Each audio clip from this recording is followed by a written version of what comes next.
Hello बच्चों, welcome to my channel. आज हम एक न्यू चैप्टर स्टार्ट करने वाले हैं। उसका नाम है human I and the colourful world. अभी तक आपने इस चैप्टर को कुछ नहीं पढ़ा तो आप इन नोट्स से पढ़कर इस चैप्टर को रिवीजन कर सकते हैं। इस चैप्टर को आप अच्छे से रिवाइज कर सकते हैं अगर आपने इस चैप्टर को कुछ नहीं पढ़ा तो। जी, गौरव सर के बेस्ट नोट्स है। गौरव सर का यूट्यूब चैनल है, उन्होंने अपने चैनल पर बेस्ट नोट्स अपलोड की हुई है। मैं उनके चैनल की लिंक अपने डिस्क्रिप्शन बॉक्स में दे दूँगा। आप उन नोट्स को जाके उनके नोट्स को डाउनलोड कर सकते हो उनकी लिंक से। तो हम आज मैं उनके नोट से आपको human I and the colourful world पूरा चैप्टर की रिवीजन करवाऊंगा एक फुल वन शॉट में। तो हम वीडियो को शुरू करते हैं। पहले और आप अपने अभी तक चैनल को सब्सक्राइब नहीं किया तो प्लीज़ चैनल को सब्सक्राइब करना ना भूले और वीडियो को लाइक भी कर दीजिए। तो हम चैप्टर को शुरू करते हैं। तो human I and the colourful world. सबसे पहले हम जानते हैं कि ह्यूमन आई क्या होती है। ह्यूमन आई सेंस ऑर्गन है, वो हमें that help us to see. Human eye एक सेंस ऑर्गन है, वो हमें हम उससे क्या करते हैं, देख सकते हैं चीज़ें को ह्यूमन आई से। Located in the I socket, in school में लोकेटेड होती है वो। डायमीटर होता है हमारी आई का, रेडियस हाफ होता है, रेडियस के हाफ से डायमीटर होता है। तो डायमीटर होता है आई का वो 2.3 सेंटीमीटर होता है। अप्रॉक्सीमेट साइज इतना होता है हमारा डायमीटर आइस का। जो हमारी आइस है, तो अभी हम इनके पार्ट्स के बारे में पढ़ेंगे कि इनका पार्ट्स का क्या क्या रोल है जहाँ पर। तो पहला पार्ट्स है ह्यूमन आई का कॉर्निया। आपको इन पार्ट्स का नाम याद रखना है कि पार्ट्स ऑफ द ह्यूमन आई की कितने पार्ट्स होते हैं ह्यूमन आई के, क्योंकि पार्ट्स पर क्वेश्चन आ सकता है कि डिफाइन करो parts of the human I with diagram. आपको डायग्राम भी अच्छे से याद कर लेंगे। तो सबसे पहला पार्ट्स है कॉर्निया। कॉर्निया का क्या फंक्शन है? It is the outer most transparent part. It provide most of the reflection of light. जो आउटर मोस्ट ट्रांसपेरेंट पार्ट होता है आइस का, बाहर वाली साइड, हमारी आइस का बाहर वाला पार्ट कॉर्निया है। वो क्या करते हैं, प्रोवाइड करता है most of the refraction of light. वहाँ पर ज़्यादा लाइट हमारे आइस में एंटर करती है और रिफ्रैक्ट कर जाती है। रिफ्रैक्शन का मतलब होता है कि जब लाइट एक मीडियम से दूसरे मीडियम में एंटर करती है तो वो रिफ्रैक्ट करती है। जब बेंड करती है टूवर्ड्स नॉर्मल, जब बेंड करती है अवे फ्रॉम नॉर्मल। जो हम अगली वीडियो में सीखेंगे रिफ्रैक्शन के बारे में। तो सेकंड पार्ट होता है लेंस आइस का। It is compose of fibrous jelly like material provide the focus real and inverted image of the object on retina. This is convex lens that converts the light at retina. हमारे ice में एक lens होता है, वो fibrous jelly like material सा बना हुआ है। वो क्या करता है कि उसका काम होता है कि हम किसी भी ऑब्जेक्ट को देख रहे हैं, उसकी इमेज रेटिना पे बनाना, वो भी रियल और इन्वर्टेड इमेज बनाना। कन्वेक्स लेंस है जहाँ पर हमारी आइस में भी एक लेंस होता है कन्वेक्स लेंस। वो क्या करता है, लाइट को कन्वर्स करता है रेटिना पे। उसका काम होता है कि लाइट को कन्वर्स करना, इकट्ठी करके रेटिना पे उसको फोकस करवाना।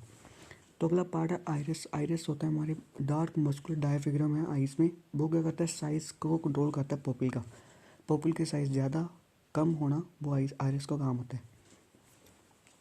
अगला है पुपिल। पुपिल क्या होता है? पुपिल होता है कि किसी की ग्रीन आइस होती है, किसी की ब्लू आइस होती है, किसी की ब्लैक आइस होती है। वो आइरिस का ही डिपेंड करती है। Pupil it is a window of the I. Pupil एक विंडो है आई का। It is a central aperture in the iris. Central aperture है हमारे आइरिस में। It regulate and control the amount of light entering the I.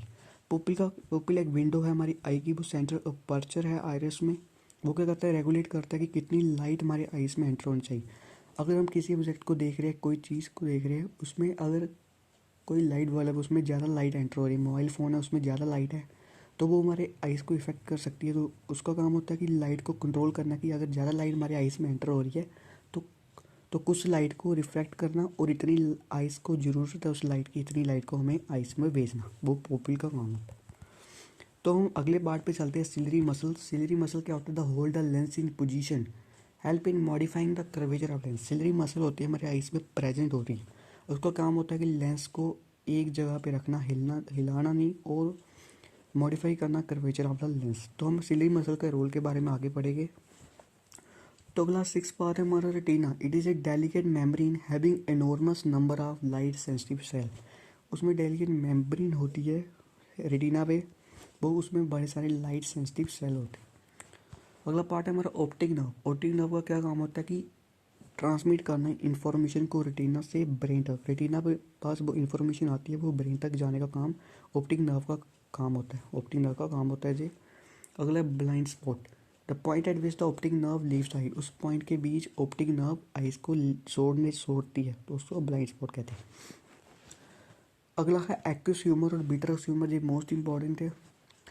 Accused humour क्या होता है? Between the cornea and the eye lens there is a space filled with transparent liquid called aqueous humour which help the refracted light to be focused on retina. It also provide nutrition to eye. Between the cornea और eye lens के बीच में एक space होती है transparent liquid की, उसको हम accused humour कहते हैं। वो क्या करता है कि रिफ्रैक्ट, वो लाइट हमारे आइस में एंटर करती है, वो रिफ्रैक्ट करती है, उसको फोकस करवाना रेटिना पे। It also provide nutrition to eye. अगला है विट्रस ह्यूमर स्पेस, वो आई लेंस और रेटिना के बीच स्पेस में लिक्विड फिल हुआ होता है, उसको हम विट्रस ह्यूमर कहते हैं।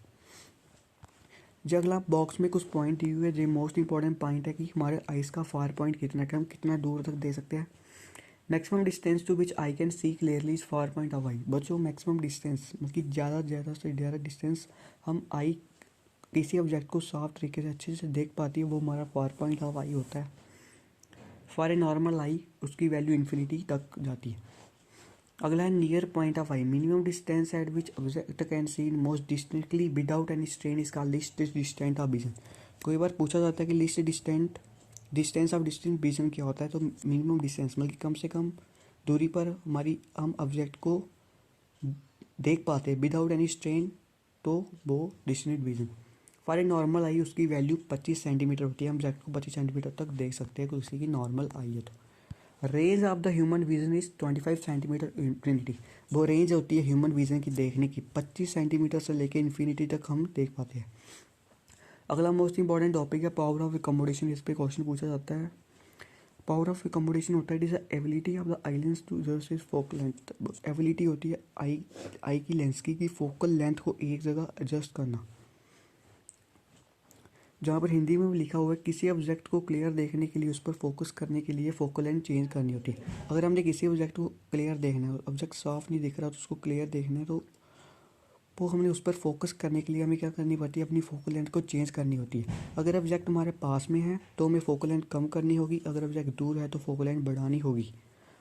जे फोकल लेंथ बढ़ाना कम करना किसका काम होता है? सिलेरी मसल इस काम में हेल्प करती है। टू सी फॉर ऑब्जेक्ट, अगर हमने दूर वाले ऑब्जेक्ट को देखना है तो सिलेरी मसल रिलैक्स होगी, आई लेंस होगी हमारी थिन हो जाएगी, फोकल लेंथ इंक्रीज होगी। अगर हमने पास वाले ऑब्जेक्ट को देखना है तो सिलेरी मसल कंट्रैक्ट करेगी, आई लेंस थिक होगी और फोकल लेंथ डिक्रीज हो जाएगी। तो अब हम आगे देखते हैं कि हाउ आवर आई फोकस, कि हमारी आई किसी ऑब्जेक्ट पर फोकस कैसे करती है। ये डायग्राम है जो आपको याद रखना है। क्या होता है फार ऑब्जेक्ट रिलैक्स मसल, जहाँ से लाइट आती है रेटिना पे पड़ती है वो कन्वर्ज होती है जहाँ पर रेटिना पे, जहाँ से नियर ऑब्जेक्ट से लाइट आई वो सीधी कन्वर्ज हुई जहाँ पर क्या हुई, इमेज बनी। तो हम आगे डायग्राम में देखेंगे।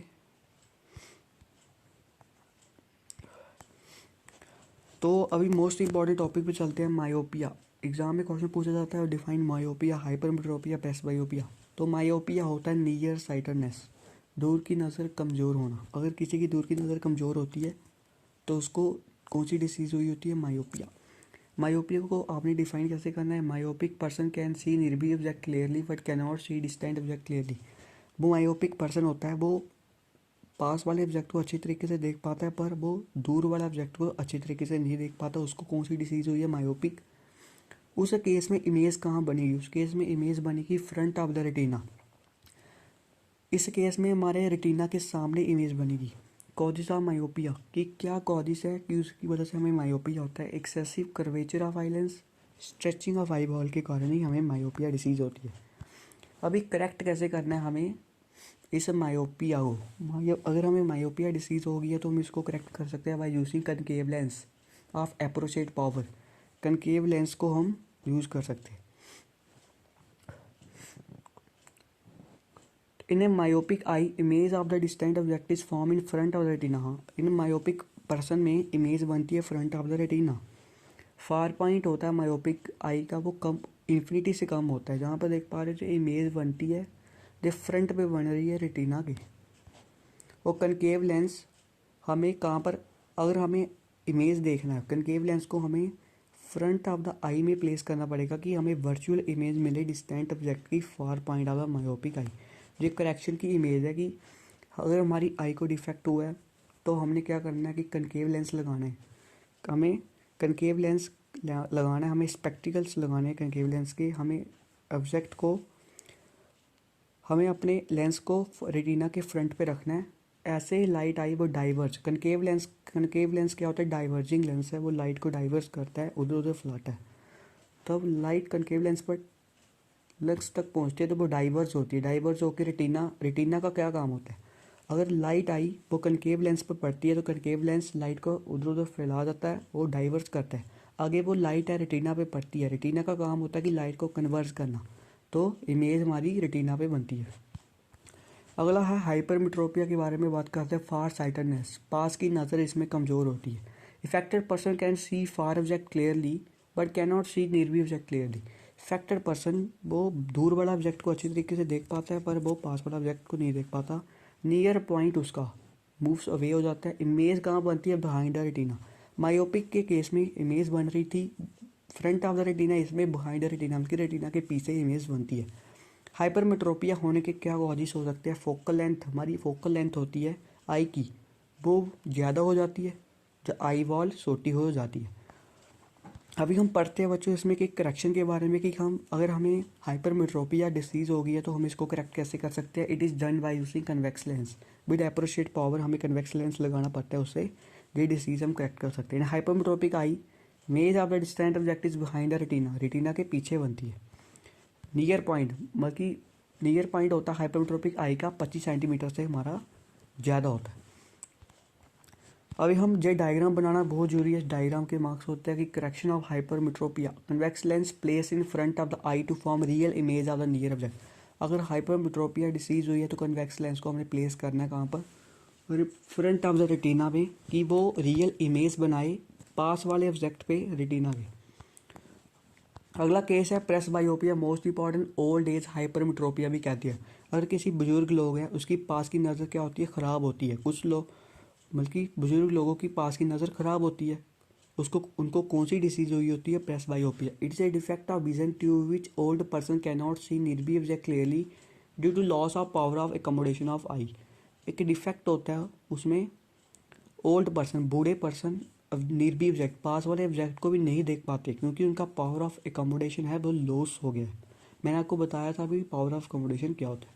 नियर पॉइंट ओल्ड पर्सन का हैविंग प्रेस बायोपिया, वो 25 सेंटीमीटर से ज़्यादा हो जाता है, इसलिए वो नहीं देख पाते। क्या कॉजेस होते हैं प्रेस बायोपिया के, पढ़ते हैं हम कि weakening of ciliary muscle weak हो जाती है, फ्लेक्सिबिलिटी आई लेंस की डिक्रीज हो जाती है। अभी हम बढ़ते हैं कि बच्चों की प्रेस बायोपिया होने से कि हम उस डिसीज़ को करेक्ट कैसे कर सकते हैं। अगर हमें प्रेस बायोपिया हो गया तो it is done by using convex lens. हमें क्या लगाना पड़ेगा, कन्वेक्स लेंस लगाना पड़ेगा। समटाइम्स क्या होता है कि पर्सन को मायोपिया भी हो जाता है और हाइपरमेट्रोपिया भी हो जाता है। उन पर्सन को कौन सी लेंस लगानी पड़ती है, वी फोकल लेंस। वही फोकल लेंस उनको लगानी पड़ती है कि इसको करेक्ट करने के लिए। वही फोकल लेंस का मतलब कि उसमें एक लेंस होगा, उसमें कन्वेक्स ऊपर वाला पार्ट कन्वेक्स लेंस होगा, नीचे वाला पार्ट ऊपर वाला पार्ट कनकेव लेंस होगा, नीचे वाला पार्ट कन्वेक्स लेंस होगा। एडवांटेज पढ़ते हैं हमें कि front of the face, it gives a wider field of view देगा, हमें 3 डायमेंशनल व्यू देगा। तो बच्चे अगला पार्ट मोस्ट इंपॉर्टेंट आ गया, इसमें 5 नंबर का 3 नंबर का क्वेश्चन तो जरूर पूछा जाता है। अगला पार्ट है prism.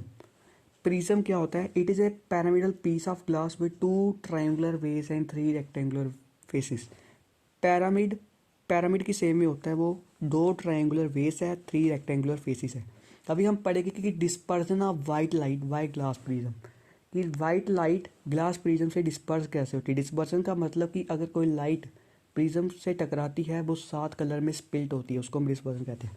Phenomenon of splitting of white light into 7 colour when it pass through prism is called dispersion.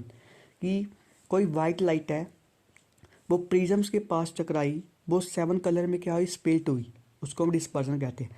वो कौन से 7 कलर बने, violet, indigo, blue, green, yellow, orange, red, spectrum. वो 7 कलर का बॉन्ड बना, उसको हम विवर कहते हैं। आप इसको इस स्पेलिंग के नाम से याद रख सकते हो। और ये पूरा बॉन्ड बना उसको हम स्पेक्ट्रम कहते हैं। जहाँ पे मोस्ट इंपॉर्टेंट क्वेश्चन पूछा जाता है कि बाय डिस्पर्जन आकर, कि डिस्पर्जन क्यों हुआ। Light ray at different colour travel with the same speed in the vacuum and air but in any other medium they travel with the different speed and went through different angle, this led to dispersion of light. कि light ray different colour की वो हमें दिखी, वो travel होती है same speed से vacuum में, पर एयर में, बट इन अदर मीडियम। वो ट्रैवल होती है डिफरेंट स्पीड में, बेंड करती है डिफरेंट एंगल से, और उससे डिस्पर्जन ऑफ लाइट होता है। अगर हमारे पास वो वाइट लाइट है, वो 7 कलर में स्प्लिट हुई, वो 7 लाइट इकट्ठी होके एक वाइट लाइट भी हमें दे सकती है। This is by recombination of white light. Recombination of white light, वो हमें सन का कलर भी एक्चुअली वाइट होता है। रिकॉम्बिनेशन ऑफ वाइट लाइट में क्या होता है कि एक हमारे पास प्रिज्म है, प्रिज्म से हमने वाइट लाइट को पास करवाया, वाइट लाइट क्या हुई, 7 कलर में स्प्लिट हुई, वो 7 कलर्स में स्प्लिट हुई विवगर में, वो 7 कलर है, वो फिर से रिकम्बाइन करके हमें वाइट लाइट दे सकते हैं। स्पेक्ट्रम रिकम्बाइन करके वाइट लाइट देगा। कैसे? Reverse of dispersion is also possible. 7 color light of the spectrum can be recombined to give back white light by placing 2 prism one upside down। कि वो 7 colour की light है spectrum की, वो फिर से रिकम्बाइन होके हमें एक वाइट लाइट फिर से दे सकती है। कैसे? हमने एक प्रिज्म लेना है, प्रिज्म को हमने स्ट्रेट रखना है, उससे वाइट लाइट पास करानी है, वो 7 लाइट उससे स्प्लिट होगी, एक दूसरा प्रिज्म रखना है, उसको अप साइड रखना है, वन अप साइड डाउन रखना है, उल्टा रखना है उसको, उससे वाइट लाइट अब पास होगी वो 7 कलर की, वो हमें एक वाइट लाइट देगी फिर से। तो आगे हम पढ़ते हैं टोटल इंटरनल रिफ्लेक्शन के बारे में। When light enter obliquely from denser medium to rare medium, angle of incidence exceed the critical angle, the light reflect in the denser medium, this is called total internal reflection. अगर light denser medium से rare medium में enter करती है, ये किसका case है? Refraction का case है। लाइट अगर डेंसर मीडियम से रेयर मीडियम में एंटर करती है, मतलब कि एयर से वाटर में एंटर करती है या एयर से ग्लास में एंटर करती है, तो उसका एंगल ऑफ इंसिडेंस होता है। एंगल ऑफ इंसिडेंस आपको पता है कि एंगल ऑफ रिफ्लेक्शन के इक्वल होता है, angle I equal to angle R. Angle of incidence क्या होगा? एक्सीड होगा क्रिटिकल एंगल से। लाइट वो किसकी तरफ रिफ्लेक्ट करेगी? डेंसर मीडियम से, क्योंकि वो बेंड होगी नॉर्मल की तरफ। इसमें टोटल इंटरनल रिफ्लेक्शन। क्या कंडीशन जरूरी होने चाहिए इंटरनल रिफ्लेक्शन के होने की? Light should enter obliquely from denser to rare medium, light enter होने चाहिए डेंसर से रेयर मीडियम में। Angle of incidence should exceed the critical angle light reflect in the denser medium, light reflect होना चाहिए ना डेंसर मीडियम। ये critical angle क्या होता है? Angle of incidence for which the angle of refraction is 90। बे इस case है वहाँ पर एंगल ऑफ इंसिडेंस, उसमें क्या होगा? एंगल ऑफ रिफ्रैक्शन 90 डिग्री होगा। अगर कोई इंसिडेंट रे आती है, वो रिफ्रैक्टर रे होती है, वहाँ पर थीटा एंगल बनता है। तो आप डायग्राम देख पा रहे हो, ये एक डायग्राम है, ये हमारे पास एक प्रिज्म है, ग्लास स्लैब है, उससे तब हमने लेज़र लाइट को पास किया, वो सीधा इंसिडेंट रे आई, वो रिफ्लेक्ट हुई, सीधा एक एंगल बना रही है जहाँ पर थीटा। आगे हम पढ़ते हैं रेनबो के बारे में। ये बहुत ही इंटरेस्टिंग टॉपिक है अभी रेनबो के बारे में, कैसे रेनबो बनता है। तो natural spectrum appearing in the sky after rain, कि हमें तब बारिश पड़ती है, बारिश के बाद हमें रेनबो दिखाई देता है। एक नेचुरल स्पेक्ट्रम वो कैसे दिखाई देता है, कैसे रेनबो बनता है? Some water droplet remain in air after rain, these droplet act as small prism, कि तब बारिश पड़ती है, कुछ वाटर की ड्रॉपलेट बूंदे वो एयर में रह जाती है, वो बूंदे होती है, वो एयर में होती है, वो प्रिज्म की तरह एक्ट करती है। Water droplet refract and disperse the incident sunlight, then reflect internally and finally reflect it again when it comes out of rain drop. Water droplet है, वो रिफ्रैक्ट करती है, डिस्पर्स कर देती है, तब बारिश के बाद सन चढ़ता है, सन मतलब कि ग्रो राइस होता है, तो वो सन की रे होती है, वो सीधा वाटर ड्रॉपलेट से टकराती है और लाइट को क्या करती है? रिफ्लेक्ट कर देती है again when it is comes out of rain drop. कि वो तब सन की रे वाटर ड्रॉपलेट से टकराती है, वो वाटर ड्रॉपलेट है, प्रिज्म की तरह एक्ट करता है, वो लाइट को चारों तरफ स्प्रेड करता है। तो rainbow is always in opposite side of sun, rainbow है वो ऑलवेज ऑपोजिट साइड में होता है, rainbow always in opposite side of sun. वो रेनबो बनता है वो हमेशा ऑपोजिट साइड्स के सन से बनता है। अगर हमारे पास जहाँ पर सन है तो ऑपोजिट साइड के सन के रेनबो जहाँ पर बनेगा। Rainbow is always in opposite side of sun, अगर जहाँ पर सन है तो जहाँ पर ही रेनबो बनेगा। जो डायग्राम है, जो मोस्ट इंपॉर्टेंट डायग्राम है, जहाँ पर जो बनाना जरूरी है। अगर सन की रे रेनबो पे पड़ती है, वो सन क्या करता है? उसको 7 कलर में, बल्कि वाटर की ड्रॉप होती है, वो 7 कलर में उसको सन की ले आई। तो डायग्राम से आपको दिखाता हूँ। सन की रे इस वाटर ड्रॉपलेट पे पड़ी, वाटर ड्रॉपलेट एक प्रिज्म की तरफ एक्ट कर रहा है, उसमें क्या होते हैं, सन की रे है, वो वाटर ड्रॉपलेट से पास होती है तो वो 7 कलर में बदल जाती है, 7 कलर में स्प्लिट होती है, ऑब्जर्वर उसको देखता है नीचे से। यहाँ पर क्या हो रहा है, रिफ्रैक्शन का केस हो रहा है। आगे हम एटमॉस्फेरिक रिफ्रैक्शन के बारे में बात करते हैं। The refraction by different layer of atmosphere is called atmospheric refraction. Atmospheric refraction क्या होता है कि रिफ्रैक्शन होती है डिफरेंट लेयर की एटमॉस्फेयर की, उसको हम एटमॉस्फेरिक रिफ्रैक्शन कहते हैं। इफेक्ट ऑफ एटमॉस्फेरिक रिफ्रैक्शन की क्या क्या इफेक्ट है एटमॉस्फेरिक रिफ्रैक्शन के। पहला है advance sunrise. Sun appear about 2 minute earlier than actual sunrise and the sun remain visible for about 2 minute after actual sunset. Sun हमें पहले दिखाई देता है 2 मिनट अर्लियर, और हमें सनराइज दौरान, और सन विजिबल होता है हमें 2 मिनट एक्चुअल सनसेट के दौरान। When the sun is below horizon, ray have to pass from rare to denser medium, so ray went towards the normal. As a result, the sun appear higher than its actual position. इस जहाँ पर आप देख पा रहे हो जो diagram है, जहाँ पर एक बंदा खड़ा है और जहाँ पर क्या है, सन की पोजीशन है ट्रू पोजीशन। अगर जो सन को देख रहा है हॉरिजन से, जे रे जहाँ से क्या हो रही है, रिफ्रैक्ट हो रही है, और पर सन का एक्चुअल रे है वो सन का जहाँ पर पोजीशन है कि सन कहाँ, सन ब्लो हॉरिजन के नीचे है। रे होगी वो पास होगी रेयर से डेंसर मीडियम में, तो मतलब कि बेंड करेगी वो नॉर्मल की तरफ, और रे बेंड करेगी टूवर्ड्स नॉर्मल, तो उसमें रिजल्ट क्या होता है, सन हमें एक्चुअल पोजीशन से अपेयर हायर दिखाई देता है। आगे हम बात करते हैं an object place behind a fire appear to flicker. The air above hot surface become hot and rise. The space is occupied by cool air. The refractive index of hot air is less than that of cool air. So the physical conditions of the medium are not constant. Due to changing the refractive index of medium, the light appear to come from different direction. It results in fluctuation in apparent position of the object. Air होती है वो hot surface के ऊपर hot हो जाती है, मतलब आपने वुड ली, वुड को जलाया तो आग निकली, आग गर्म होती है तो एयर होती है ऊपर से वो भी हॉट हो जाती है, बढ़ जाती है, rise. Space occupy by cool air, ऊपर वाली हवा ठंडी होती है। इफेक्टिव इंडेक्स होता है हॉट एयर का। इफेक्टिव इंडेक्स आपको पता है क्या होता है, इफेक्टिव इंडेक्स ऑप्टिकल डेंसिटी भी कहते हैं कि हम उसको, तो हम आगे डिस्कस करेंगे इफेक्टिव इंडेक्स के बारे में भी। इफेक्टिव इंडेक्स होता है हॉट एयर का, वो कम होता है कूल एयर से मुकाबले। फिजिकल कंडीशन गैस में मीडियम आर नॉट कॉन्स्टेंट। अगर इफेक्टिव इंडेक्स चेंज होता है मीडियम का, लाइट अपेयर होती है वो हमें डिफरेंट डायरेक्शन से दिखाई देती है, और resulting fluctuation of the parent position of the object. जो आप देख पा रहे हो जहाँ पर एयर है वो क्या हो रही है, फ्लिकरिंग हो रही है। आगे हम ट्विंकलिंग ऑफ स्टार के बारे में पढ़ते हैं। ये भी मोस्ट इंपॉर्टेंट टॉपिक है। Star seen higher than actually है, वजह इसमें हम पढ़ेंगे कि हमें स्टार सीम हायर, हमें स्टार क्या देते हैं, स्टार हमें हायर दिखते हैं। Refractive index of earth atmosphere in general increase from top to bottom, so the light coming from star near the horizon has to travel from rare to denser medium and it went towards the normal due to the star appear higher। कि हमें star higher दिखते क्यों, ज़्यादा दूर क्यों दिखते हैं। फ्रैक्टिव index होता है अर्थ एटमॉस्फेयर का, हमारा एटमॉस्फेयर है उसमें जनरली इंक्रीज हो जाता है टॉप से लेके बॉटम में।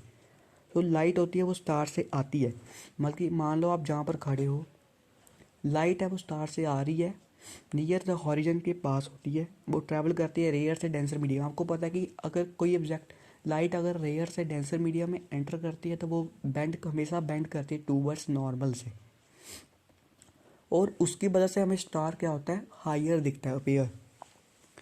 इतना सा आपने याद रखना है, डायग्राम मोस्ट इंपॉर्टेंट है। जहाँ पर एक बंदा खड़ा है, जहाँ पर स्टार क्या है, एक्चुअल पोजीशन स्टार की जहाँ है, अगर हमने आंखों से एक रे आई, हमें डायरेक्ट जहाँ पे दिखा star seem higher, increasing effective index, bending of star light due to atmospheric refraction.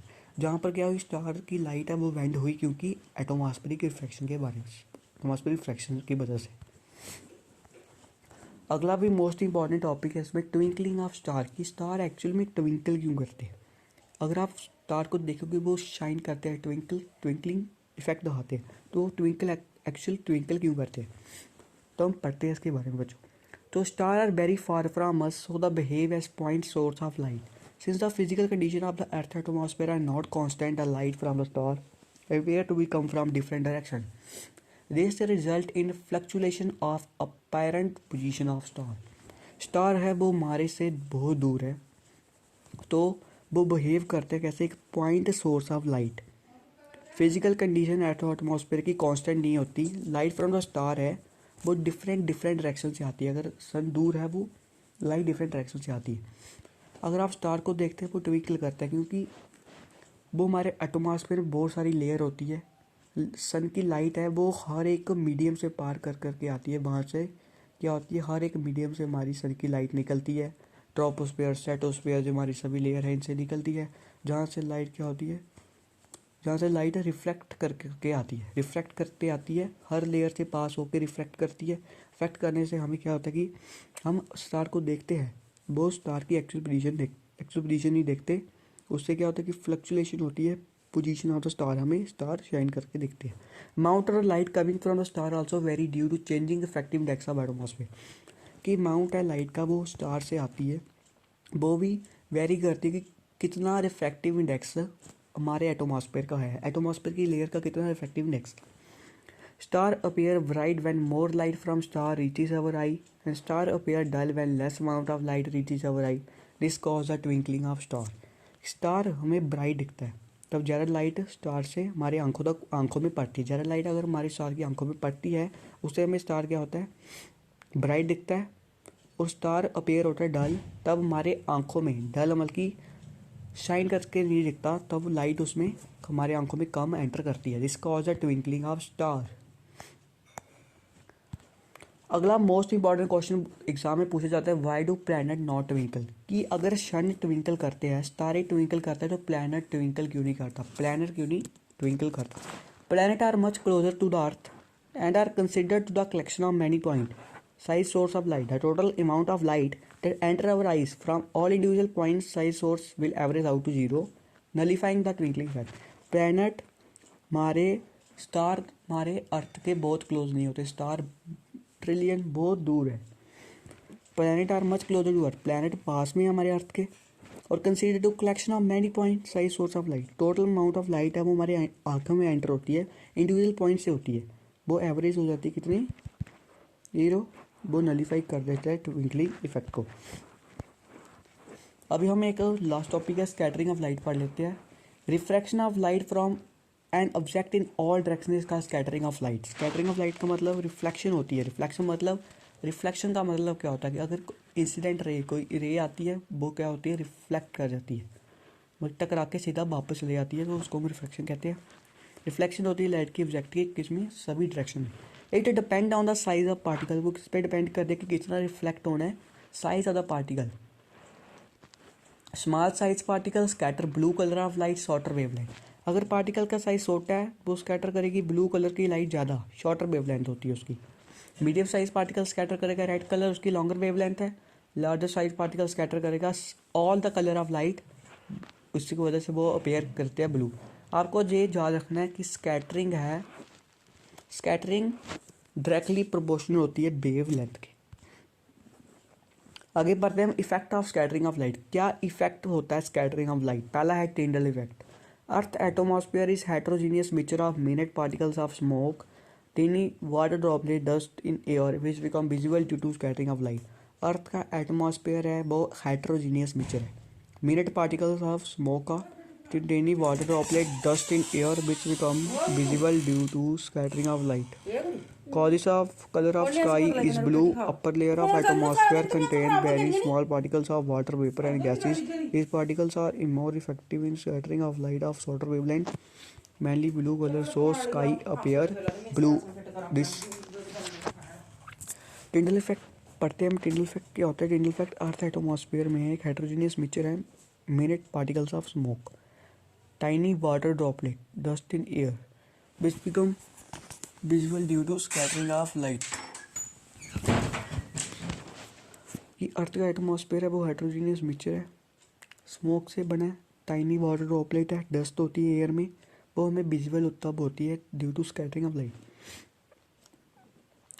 मतलब हमें विंडो से हमें क्या होती है कि स्कैटरिंग दिखाई देती है कि डस्ट की पार्टिकल्स के, अगर डस्ट के पार्टिकल पर सन की रे पड़ती है तो वो स्कैटरिंग जैसे इफेक्ट करता है।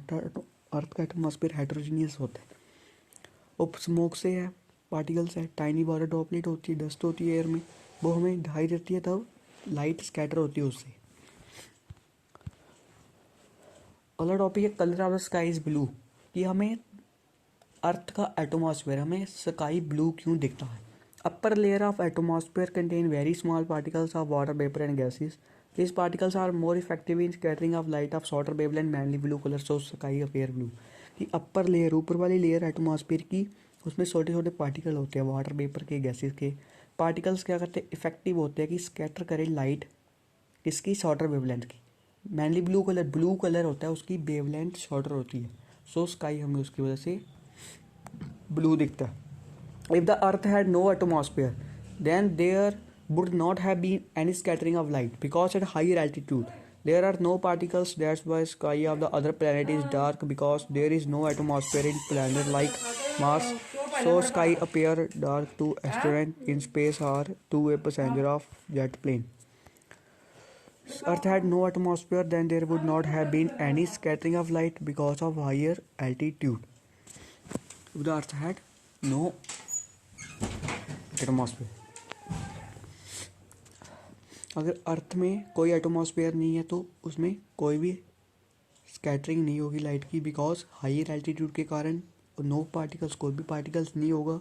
Sky of the planet in dark, because वो स्काई होते हैं दूसरे प्लैनेट के, अर्थ को छोड़कर उनका प्लैनेट डार्क होता है, बिकॉज उसमें एटमॉस्फेयर नहीं होता प्लैनेट में like Mars. So sky appear dark to astronaut in space or to passenger of jet plane. उसकी वजह से क्या होता है, स्काई हमें डार्क दिखता है एस्ट्रोनॉट को, हमारे मून पे जाते हैं उनको, पैसेंजर को और जेट प्लेन को।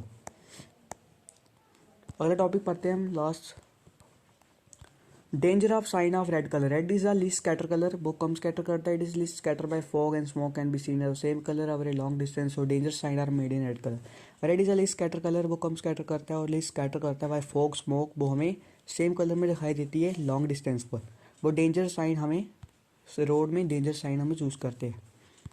Colour of the sun at sunrise and sunset. Colour देखते हैं हम सनराइज के कारण कौन सा कलर होता है सन का, सनसेट के कारण। ये हमारा लास्ट टॉपिक है। During sunset and sunrise the sun is sunrise, तब सन राइज करता है, तब सन सेट होता है, तो सन कहाँ पर होता है, हॉरिजन के नियर होता है, पास में। Sunlight has to travel large distance, travel करना पड़ता है सनलाइट को एटमॉस्फेयर में। Due to most of the blue light के कारण उसकी शॉर्टर वेवलेंथ वो स्कैटर करता है अवे बाय द पार्टिकल्स। अगर लाइट की लॉन्गर वेवलेंथ है, रेड कलर ऐसे रेड कलर है, उसकी ज़्यादा वेवलेंथ है, वो हमें हमारी आइस में रीच करेगी, उसकी वजह से सन अपीयर रेड इन कलर। जो डायग्राम मोस्ट इंपॉर्टेंट है। तो बच्चों हमने एक वन शॉर्ट वीडियो में हमने इसको पूरा चैप्टर को निपटा दिया। अगर आपने इस चैप्टर का नहीं किया कुछ भी, तो आप मेरी वीडियो को कर सकते हो इससे नोट्स। मैं चैनल इस नोट्स की लिंक डिस्क्रिप्शन बॉक्स में दे दूँगा, वहाँ से आप डाउनलोड कर सकते हो। अगर आपको वीडियो अच्छी लगी तो वीडियो को प्लीज़ लाइक, सब्सक्राइब और शेयर करना ना भूलें।